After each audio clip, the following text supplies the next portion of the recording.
الحمد لله رب العالمين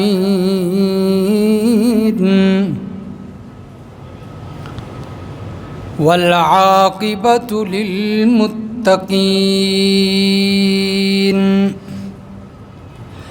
والصلاة والسلام على سيد الرسل وخاتم النبيين وعلى آلہ وأصحابہ اجمعین، خصوصاً على الخلفاء الراشدین المہدیین والذین اتبعوہم بإحسان إلى یوم الدین۔ اما بعد فقد قال الله تبارك وتعالى في كلامه المجيد والفرقان الحميد: اعوذ بالله من الشيطان الرجيم، بسم الله الرحمن الرحيم. كلا إن الإنسان ليطغى أن رآه استغنى إن إلى ربك الرجعى. سبحان ربك رب العزة عما يصفون وسلام على المرسلين والحمد للہ رب العالمین. درود شریف. اللہم صل علی محمد وعلی آل محمد کما صلیت علی ابراہیم وعلی آل ابراہیم انک حمید مجید. اللہم بارک علی محمد وعلی آل محمد کما بارکت علی ابراہیم وعلی آل ابراہیم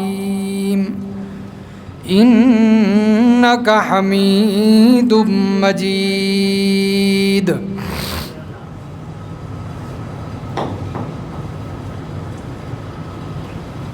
گزشتہ جمعۃ المبارک پہ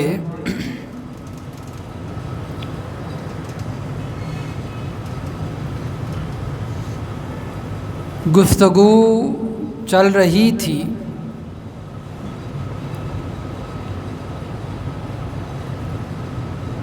عیش پرستی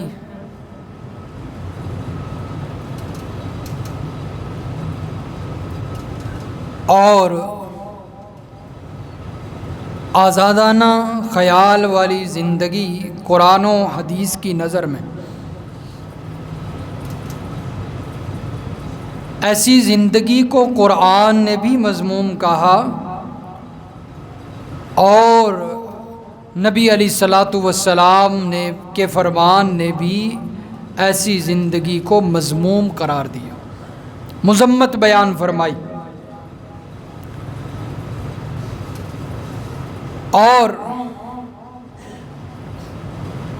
آج کے اس خطبہ میں اسی حوالے سے دو باتیں بیان ہوں گی. ایک تو اس عیش پرست زندگی کے اسباب کیا ہیں، کون سی ایسی چیزیں ہیں جو انسان کو وہ زندگی اپنانے پر مجبور کر دیتی ہیں کہ وہ اسلام سے ہٹ کر اپنی آزادانہ زندگی گزارنا چاہتا ہے، اور دوسرے نمبر پر اس کے نقصانات.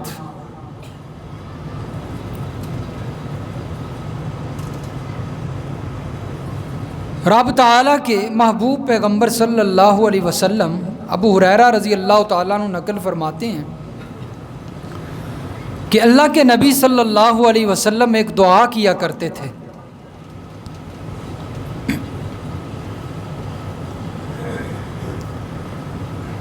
اور وہ دعا کیا تھی؟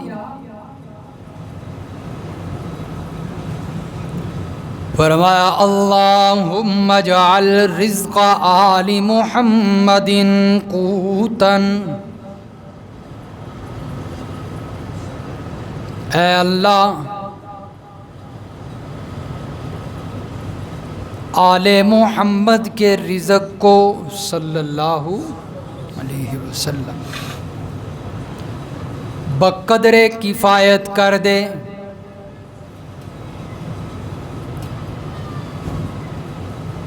یعنی اتنی روزی عطا فرما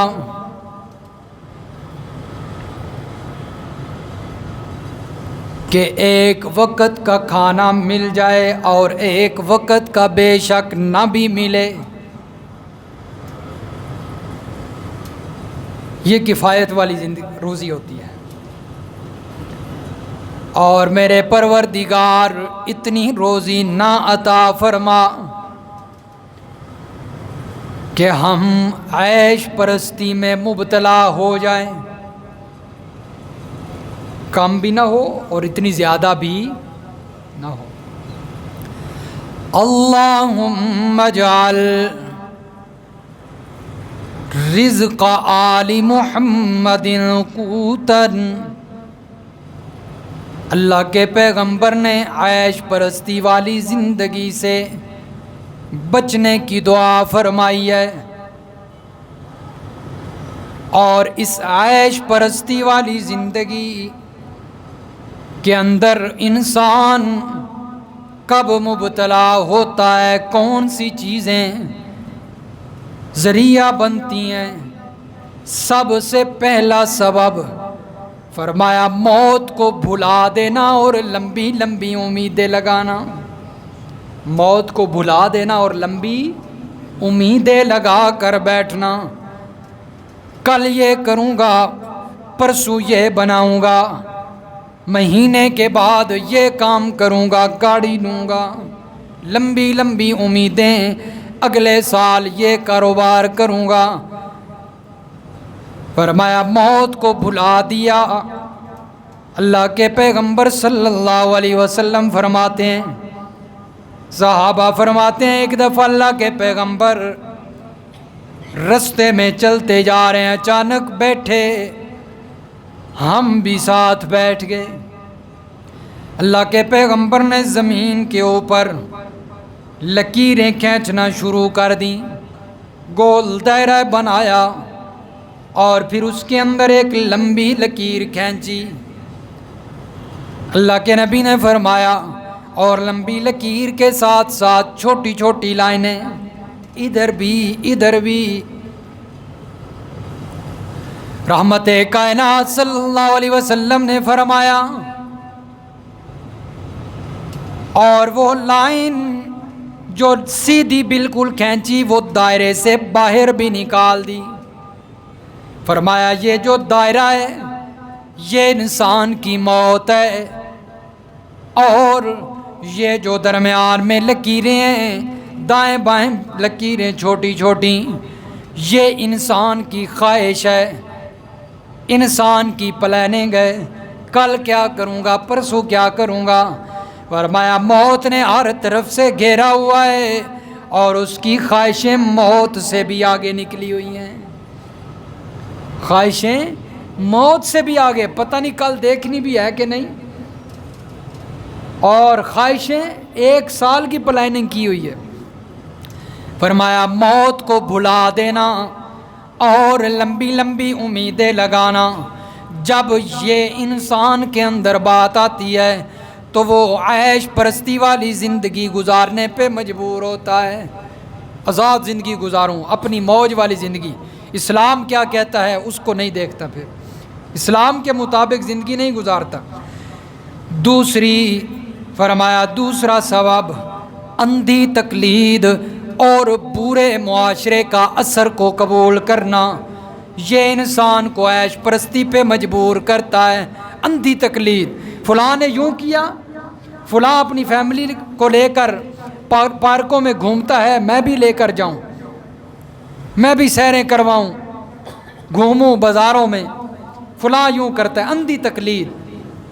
یورپوں میں ایسا ہوتا ہے، فلاں جگہ پہ ایسا ہوتا ہے۔ فرمایا دوسرے نمبر پر معاشرے کے اثر کو قبول کرنا، اچھے اثر کو قبول کرنا چاہیے۔ اگر معاشرہ اچھا ہے، اچھی باتیں، اچھے کام جو ہوتے ہیں ان کو قبول ضرور کرنا چاہیے، لیکن برائی کو نہیں قبول کرنا چاہیے۔ فرمایا یہ چیز انسان کے عیش پرستی والی، آزادانہ خیال والی زندگی گزارنے پہ مجبور کرتی ہے۔ تیسرے نمبر پر فرمایا مال و دولت، نعمتوں کی کثرت، زیادہ مال آ جائے اور زیادہ نعمتیں حاصل ہو جائیں، دولت زیادہ آ جائے تو فرمایا پھر بھی بندہ عیش پرستی میں مبتلا ہو جاتا ہے، پھر بھی اسے اسلام کی کوئی شریعت کی فکر نہیں رہتی، بلکہ اپنی من چاہی زندگی گزارتا ہے، چاہے وہ اس میں اللہ کی ناراضگی ہو یا جو مرضی ہو، پھر وہ اسے نہیں دیکھتے۔ وہ ساری باتیں جو پچھلے جمعہ پہ بیان ہوئیں وہ اسے پھر نظر نہیں آتی، وہ اپنی مال اور دولت کی وجہ سے عیش والی زندگی گزارنا چاہتا ہے۔ فرمایا زیادہ مال کا آنا، زیادہ دولت کا آ جانا، زیادہ نعمتوں کا مل جانا، یہ پھر اسے عیش پرستی پر مجبور کرتا ہے، اور پھر انسان کیا کرتا ہے؟ جھوٹی انا اور جھوٹی شان و شوکت کی خاطر مال خرچ کرتا ہے، جھوٹی انا اور جھوٹی شان و شوکت کی خاطر مال خرچ کرتا ہے۔ آج ہمارے سیاستدانوں کا یہی کام ہے، وہ جھوٹی عزت حاصل کرنے کے لیے، جھوٹی شان حاصل کرنے کے لیے کتنا کتنا مال خرچ کر دیتے ہیں۔ آپ کو پتہ ہے کہ نہیں پتہ؟ پتہ ہے نا؟ وہ جو ابھی حال ہی میں گزشتہ دنوں میں ایک کھلاڑی جیت کر آیا تو کتنا حکومت نے پیسہ خرچ کیا، پتہ ہے آپ کو؟ جھوٹی عزت کی خاطر، جھوٹی شان و شوکت کی خاطر۔ فرمایا پھر یہ طبیعت بن جاتی ہے، یہی فطرت بن جاتی ہے، جب مال زیادہ ہو تو پھر جھوٹی عزت کی خاطر پیسہ خرچ کیا جاتا ہے۔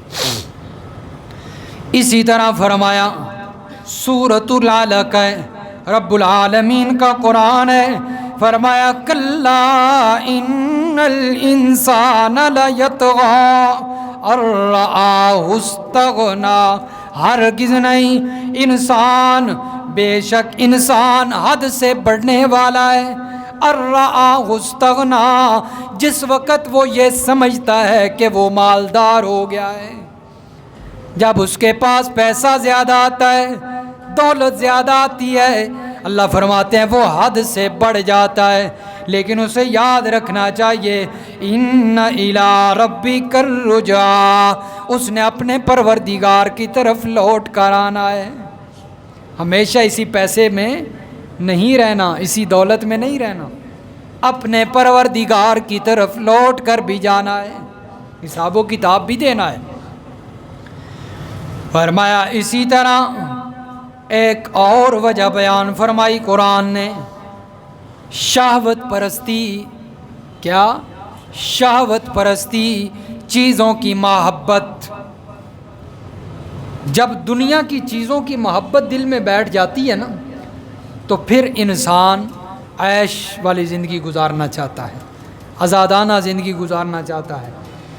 فرمایا زُيِّنَ لِلنَّاسِ حب الشہوات من النساء والبنین والقناطیر المقنطرة من الذهب والفضة والخیل المسومة والانعام والحرث ذالک متاع الحیات الدنیا۔ فرمایا انسان کے لیے، لوگوں کے لیے زینا، مزین کر دی گئی، حب الشہوات، شہوات کی محبت انسان کے لیے مزین کر دی گئی، انسان کی ودیعت میں، فطرت میں ایک چیز رکھ دی گئی ہے، تو اس کو اپنی حد تک رکھنا، اس میں کوئی حرج نہیں ہے، اپنی حد تک رکھا جائے۔ ان چیزوں کی محبت جس میں اللہ نے من النساء، عورتیں، والبنین، اولاد، والقناطیر المقنطرہ، خزانے من الذهب والفضہ، سونا ہو یا چاندی ہو، والانعام والحرث والخیل المسومہ، فرمایا گھوڑے، عمدہ گھوڑے، چوپائے، کھیتیاں، اپنی حد تک تو یہ محبت ہو، کیونکہ انسان کی فطرت میں یہ چیز موجود ہے، وہ ان چیزوں سے محبت کرتا ہے۔ لیکن یہ محبت مذموم اس وقت ہوتی ہے جب یہ اللہ اور اس کے رسول سے محبت بڑھ جائے۔ اس محبت کو اللہ اور اس کے رسول کی محبت پر جب ترجیح ہو جائے اس وقت یہ مذموم ہے، کیونکہ سورۃ التوبہ کے اندر اللہ تبارک و تعالی نے فرمایا ہے، سورۃ التوبہ کی آیت نمبر 24 میں فرمایا قُلْ إِنْ كَانَ آبَاؤُكُمْ وَأَبْنَاؤُكُمْ، میرے پیغمبر صلی اللہ علیہ وسلم کہہ دیجئے، قُلْ إِنْ كَانَ آبَاؤُكُمْ، اگر تمہارے والدین، آباء و اجداد، وَأَبْنَاؤُكُمْ، اور تمہاری اولادیں، وَإِخْوَانُكُمْ، اور تمہارے بھائی، وَأَزْوَاجُكُمْ، اور تمہاری بیویاں، وَعَشِيرَتُكُمْ، اور تمہارا کنبہ قبیلہ، وَأَمْوَالٌ اقْتَرَفْتُمُوهَا، اور تمہارا مال جس کو محنت سے کماتے ہو، وَتِجَارَةٌ تَخْشَوْنَ كَسَادَهَا، تمہاری تجارت جس کے ہلاک ہونے سے ڈرتے ہو، وَمَسَاكِنُ تَرْضَوْنَهَا، اور تمہاری رہائشیں، گھر جن کو تم پسند کرتے ہو، أَحَبَّ إِلَيْكُم مِّنَ اللَّهِ، اگر ان چیزوں کی محبت تمہارے دل میں اللہ ورسولہ، اور اس کے رسول سے، وجہاد، اور جہاد سے بڑھ گئی، فتربصوا، پھر انتظار کرو، حتی یأتی اللہ بامرہ، اللہ کے عذاب کا۔ اگر ان چیزوں کی محبت تمہارے دل میں اللہ اور اس کے رسول سے، جہاد سے بڑھ گئی، تو پھر کس چیز کا انتظار کرو؟ عذاب کا انتظار کرو۔ تو یہ محبت اس وقت مذموم ہوتی ہے جب ان کو ترجیح دے دی جائے اللہ اور اس کے رسول کی محبت پر۔ اور آج ہمارا حال بھی دیکھیے، خوشی غمی کا موقع ہو، اس میں ہم اس بات کا خیال نہیں رکھتے کہ اللہ اور اس کے رسول کیا کہتے ہیں، ہم اس بات کا خیال ضرور رکھتے ہیں کہ آخری پتر دی شادی ہے تو چنگے ڈھول ڈھمکے نال کرو۔ ایسے ہوتا ہے کہ نہیں ہوتا؟ سب تو نکا پتر ہے تے سب تو لاڈلا پتر ہے، چنگی شرنائیاں تے چنگے ڈھول ڈھمکے ہون، اس تو بعد کیڑا کوئی شادی ہونی، تے آخری شادی ہے تے چنگے گناہ اکٹھے کر لو۔ اللہ اور اس کے رسول کی نافرمانی ہو گئی کہ نہیں؟ بیٹے کی محبت کو ترجیح دے دی کہ نہ دی؟ تو فرمایا کہ یہ چیز سبب بنتی ہے، انسان پھر اپنی منچاہی زندگی گزارتا ہے جب یہ انسان کے دل میں بات پیدا ہوتی ہے۔ اور بھی بڑی جو ہے وہ اسباب قرآن و حدیث میں مطالعہ کرنے سے ملتے ہیں، لیکن میں اب اگلی بات پہ چلتا ہوں، اگر اسباب ہی بیان ہوتے رہے تو پھر وقت تھوڑا ہوتا ہے۔ دوسری بات، اس عیش پرست زندگی کے نقصانات کیا ہیں؟ آزادانہ خیال والی زندگی گزارنے کے نقصانات کیا ہیں؟ میں سمجھتا ہوں کہ عیش پرست زندگی کی کوئی وضاحت اور تفصیل اتنی ضروری نہیں، ہر ایک کو پتہ ہے عیش پرست زندگی کون سی ہوتی ہے، جو گزار رہے ہیں ان کو تو بخوبی علم ہوگا۔ نقصانات سنیے، سب سے پہلا نقصان کیا ہوتا ہے جی؟ کہ نعمتیں اور فرمایا یہ سہولتیں، یہ امتحان اور آزمائش بن جاتی ہیں۔ انسان سمجھتا ہے کہ بڑا پیسہ آ رہا ہے، میرے 3 4 بیٹے یورپ میں ہیں، پیسہ کما رہے ہیں، بڑی نعمت ہے اللہ دی، بڑا احسان ہے، لیکن اسے یہ نہیں پتا کہ ہو سکتا ہے یہی نعمتیں میرے لیے آزمائش بن رہی ہیں، میرے امتحان کا ذریعہ اور سبب بن رہی ہیں۔ اس لیے کہ اللہ فرماتے ہیں کہ میں کبھی کبھی زیادہ انسان کو نعمتیں اس لیے بھی دیتا ہوں کہ اسے میں نے عذاب دینا ہوتا ہے. اسے میں نے کیا دینا ہوتا ہے؟ عذاب دینا ہوتا ہے. ایک مثال علماء بیان کرتے ہیں بڑی خوبصورت. چوہا ہے نا، چوہا، اس کو پکڑنے کے لیے آپ بڑی قیمتی کوئی چیز رکھتے ہیں، دیسی گھی کی بنی ہوئی روٹی رکھ دیتے ہیں، اور رکھی کہاں ہے کہ اس پنجرے میں جس کے اندر اس کو پکڑنا ہے، یا وہ جو اس کے لیے پھندا لگایا ہوا ہے وہاں پر روٹی رکھی ہوئی ہے دیسی گھی کی بنی ہوئی. اب دیسی گھی کوئی کام نعمت ہے، بہت بڑی نعمت ہے. دیسی گھی ملتے ہی نہیں، ملے تو خالص نہیں ملتا، خالص نہیں ملتا. تو اب وہ چوہا آ رہا ہے، اسے وہ نعمت نظر آ رہی ہے، دیسی گھی والی روٹی نظر آ رہی ہے. اس کے لیے تو بہت بڑی چیز ہے کہ آج پیٹ بھر کے کھاؤں گا، لیکن اسے یہ نہیں پتا کہ اس کے پیچھے پھندا لگا ہوا ہے میرے پکڑنے کے لیے، اس کے پیچھے عذاب ہے میرے لیے، اس کے پیچھے میرے لیے تکلیف ہے. انسان کے پاس بھی بعض دفعہ نعمتیں آتی ہیں، مال آ رہا ہوتا ہے، دولت آ رہی ہے، یورپ کا پیسہ ہے، لیکن اسے یہ نہیں پتا ہو کہ اس کے پیچھے میرے لیے کیا ہے؟ آزمائش ہے، یہ میرے لیے امتحان ہے. تو فرمایا کہ نقصان یہ ہوتا ہے عیش پرستی کا کہ وہ امتحان اور آزمائش بن جاتی ہے. یہ پہلا نقصان. اور فرمایا اسی طرح پھر انسان سمجھتا ہے کہ سوچ یہ پیدا ہوتی ہے، گمان ہوتا ہے کہ پتہ نہیں میرے اوپر اتنی اللہ تعالیٰ نعمتیں کر رہے ہیں، احسان ہو رہا ہے، دولت ہی دولت اکٹھی ہو رہی ہے، پتہ نہیں اللہ میرے نہ راضی ہے اس واسطے. تو یہ اللہ کی رضامندی کی دلیل نہیں ہے. میں اکثر یہ عرض کرتا ہوں کہ زیادہ دولت کا آنا، زیادہ پیسے کا آنا یہ اللہ کی رضامندی کی دلیل نہیں ہوتی. کافروں کے پاس آپ سے زیادہ دولت ہے، بلکہ آپ کافروں کے پاس کمانے جاتے ہیں، یورپ میں جاتے نہیں ہیں مسلمان کمانے کے لیے. اگر ان کے پاس اتنی دولت نہ ہوتی تو کیوں جاتے؟ ان کے پاس زیادہ دولت ہے. تو اب کیا کہا جائے گا کہ ان کے پاس دولت زیادہ ہے تو اللہ انہوں نال راضی ہے؟ نہیں.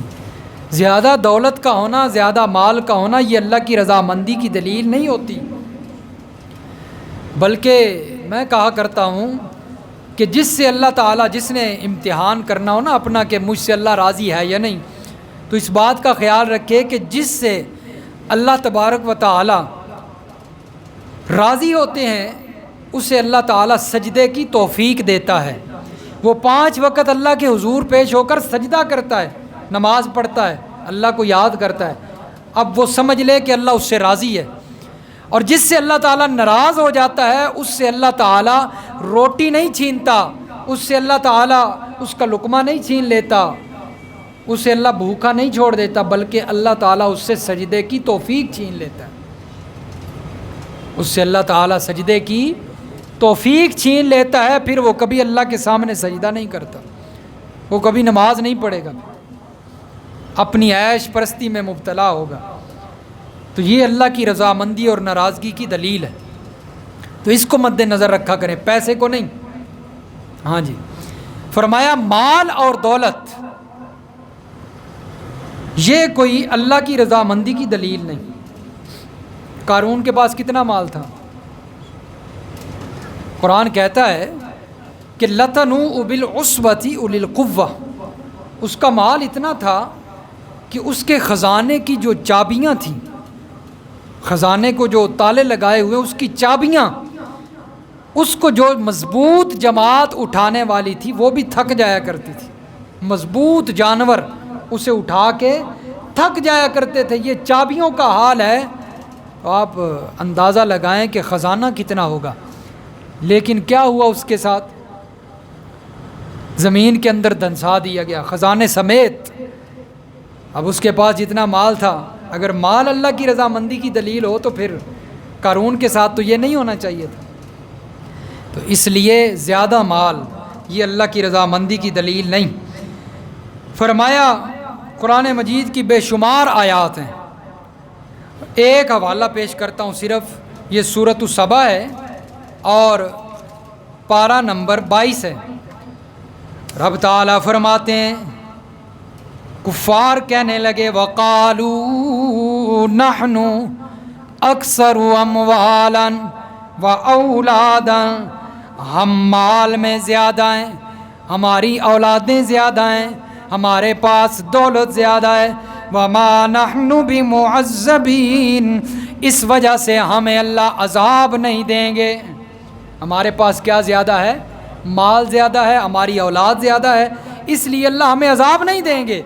اللہ نے ان کی اس غلط فہمی کو دور فرمایا، فرمایا وما اموالکم ولا اولادکم بالتی تقربکم عندنا زلفا الا من آمن وعمل صالحا، فرمایا تمہارے مال، تمہاری اولاد یہ تمہیں ہمارے قریب نہیں کر سکتے، تمہارا مال، تمہاری اولاد یہ ہماری قربت کا ذریعہ نہیں بن سکتی۔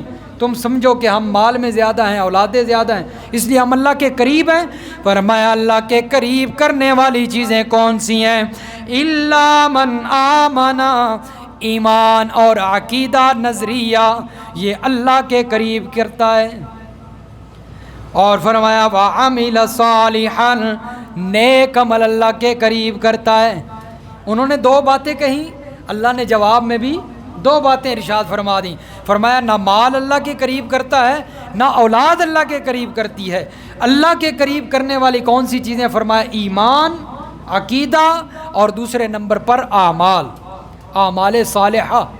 فرمایا یہ اللہ کے قریب کرتے ہیں۔ تو فرمایا کہ انسان کے پاس زیادہ مال کا آنا یہ نقصان ہوتا ہے، یہ عیش پرستی کے نقصانات، تو یہ انسان کو نقصان میں مبتلا کرتا ہے۔ اسی طرح ایک اور نقصان فرمایا کہ انسان کے پاس جب دنیاوی نعمتیں زیادہ ہوتی ہیں نا، کثرت سے دنیاوی نعمتیں انسان کو ملتی ہیں، تو اس کی وجہ سے اخروی نعمتیں ختم ہو جاتی ہیں اس کے لیے، کیونکہ اس نے ساری نعمتیں کہاں استعمال کر لیں؟ دنیا کے اندر۔ تو دنیاوی نعمتوں کا زیادہ ہونا، عیش پرست زندگی ہے، اس کے اندر بھی تو بہت سارا مال آتا ہے نا۔ تو فرمایا کہ یہ آخرت کی نعمتوں کا زوال ہے، اس کا سبب بنتا ہے، تو یہ نقصان ہوتا ہے، پھر آخرت کے اندر کوئی نعمتیں نہیں ملتی۔ تو صحابہ کرام کا حال یہ تھا کہ صحابہ کرام دنیاوی نعمتوں کو کم استعمال کیا کرتے تھے، اور اس وجہ سے کم استعمال کرتے تھے کہ ہمیں اس کے بدلے میں آخرت کے اندر اللہ تعالیٰ نعمتیں عطا فرمائیں گے۔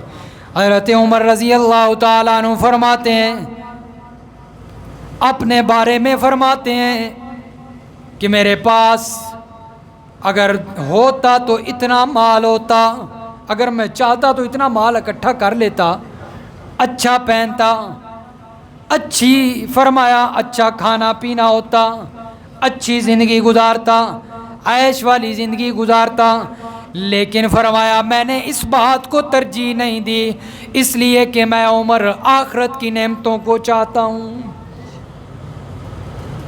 تو فرمایا کہ دنیاوی نعمتیں یہ کثرت سے ہوں تو پھر یہ اخروی نعمتوں کا زوال کے سبب بن جاتی۔ اللہ کے نبی صلی اللہ علیہ وسلم کا حال یہ ہے، امام الانبیاء ہیں، سارے نبیوں کے سردار، اللہ کے بعد اس کائنات کے اندر اگر درجہ ہے تو محمد الرسول اللہ کا صلی اللہ علیہ وسلم سب سے پہلا درجہ اللہ کا، اللہ کے بعد امام الانبیاء کا۔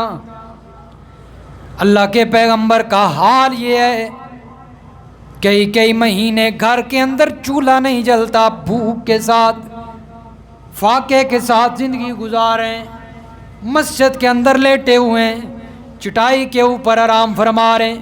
حضرت عمر تشریف لائے نبی علیہ السلام سے مسئلہ پوچھنے کے لیے، اللہ کے نبی اٹھے، حضرت عمر نے دیکھا کہ میرے محبوب کی کمر پر چٹائی کے نشان پڑے ہوئے ہیں، آنکھوں میں آنسو آ گئے۔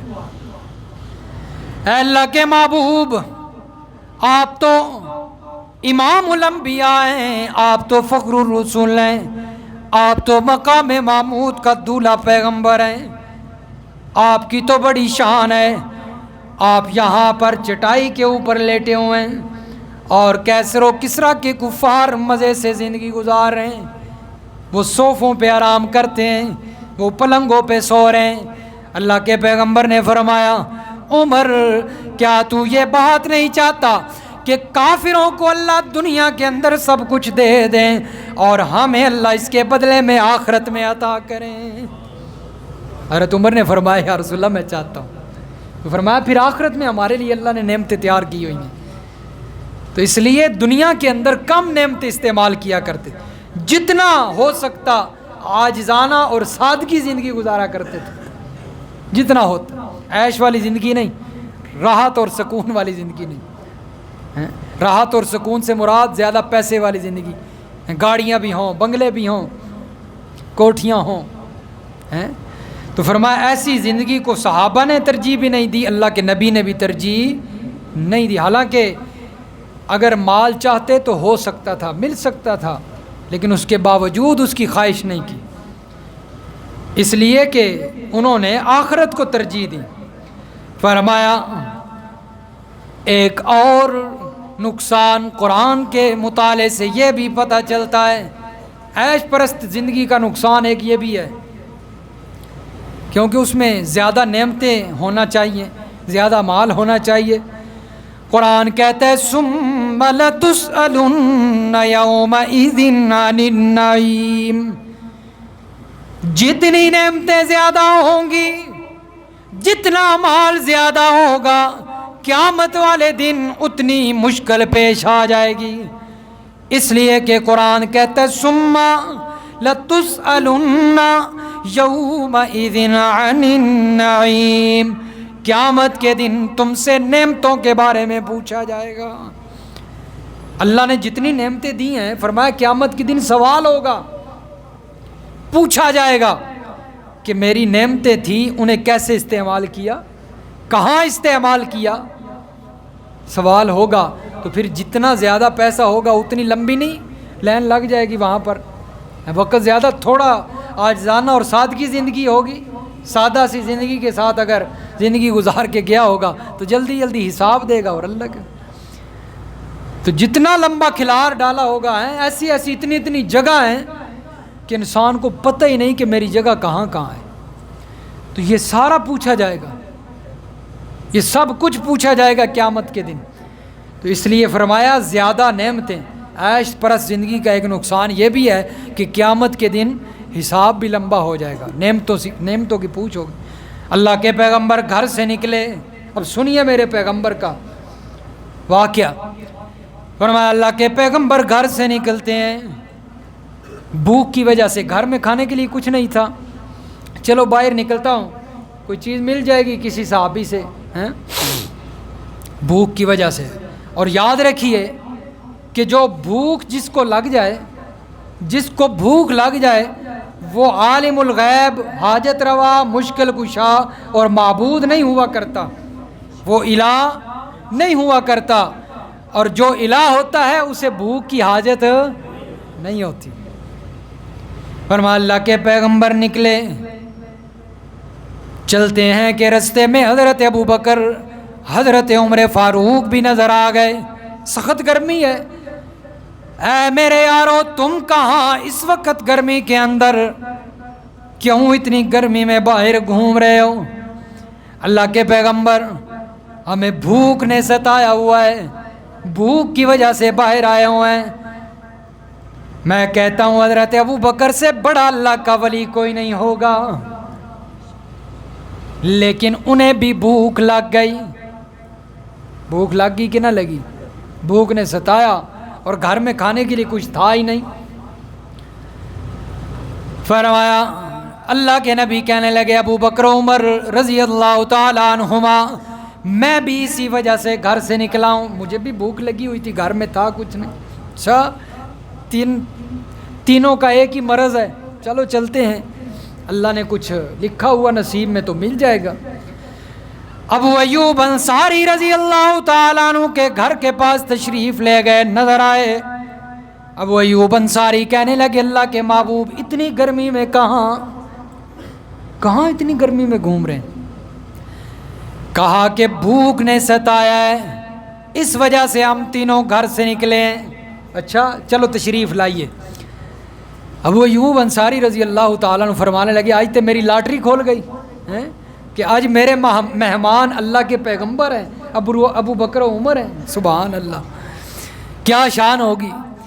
فرمایا ابو ایوب انصاری رضی اللہ تعالیٰ عنہ نے کھجوریں لے آئے، اللہ کے نبی کے سامنے پیش کی، فرمایا کھجوریں کھائیے۔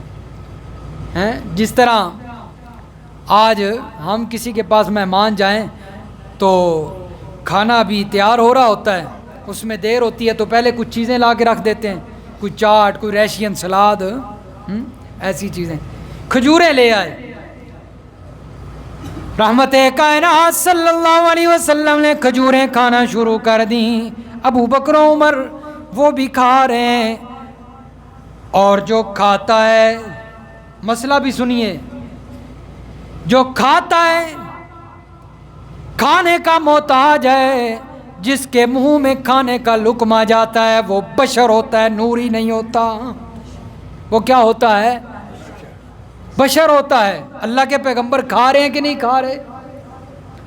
قرآن کہتا ہے وَقَالُوا مَا لِهَٰذَا الرَّسُولِ، کہتے ہیں یہ کیسا رسول ہے، یہ کھاتا بھی ہے پیتا بھی ہے۔ اللہ نے جواب دیا ہم نے کوئی ایسا رسول نہیں بھیجا جو کھاتا بھی نہ ہو پیتا بھی نہ ہو۔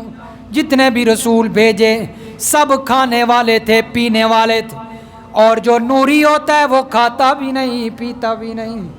حضرت ابراہیم کے پاس نوری آ گئے نا، ظاہراً بشر تھے لیکن اندر سے کیا تھے؟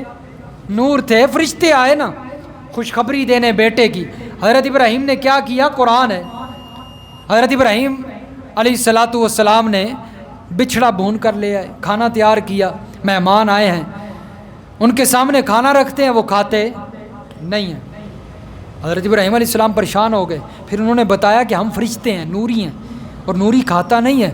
بعض لوگ کہتے ہیں کہ اللہ کے پیغمبر اندر سے نور ہیں، اوپر سے بشر ہیں، اور بھائی قرآن کہتا ہے جو اندر سے نور ہو وہ بھی کھاتا نہیں ہے۔ اوپر سے تو وہ بھی بشر ہی بن کے آئے ہوئے تھے نا، تبھی تو حضرت ابراہیم پہچان نہ سکے، لیکن اندر سے نور تھے اس لیے کھایا نہیں۔ رحمت کائنات کھانے لگے، کیونکہ اندر سے بشر تھے نا، کھانے لگے۔ ابو ایوب انصاری رضی اللہ تعالیٰ عنہ گوشت پکا کر لے آئے، کھانا کھایا۔ بہرحال جب کھانا کھا چکے اللہ کے نبی نے فرمایا ابو بکر عمر یاد رکھنا اللہ کی یہ جو نعمت تم نے استعمال کی ہے، قیامت کے دن اللہ نے اس کے بارے میں بھی سوال کرنا ہے۔ قیامت کے دن اللہ نے اس کے بارے میں بھی سوال کرنا ہے۔ اتنی شدت بھوک کے بعد نعمت استعمال کر رہے ہیں، پھر بھی فرمایا اللہ کے نبی نے کہ اللہ نے سوال کرنا ہے جو تم نے اللہ کی نعمت۔ اس لیے فرمایا عیش پرستی والی زندگی کا، مال اور دولت والی زندگی کا ایک نقصان یہ بھی ہے کہ وہاں پر اس سارے کا جواب دینا پڑے گا۔ جتنی نعمتیں زیادہ اتنا فرمایا وہاں پر مشکلات زیادہ۔ اللہ تعالی ہمیں عاجزانہ اور شریعت کے مطابق، اللہ کے پیغمبر صلی اللہ علیہ وسلم کے بتائے ہوئے فرمان کے مطابق اور اللہ کے قرآن کے مطابق زندگی گزارنے کی توفیق عطا فرمائے۔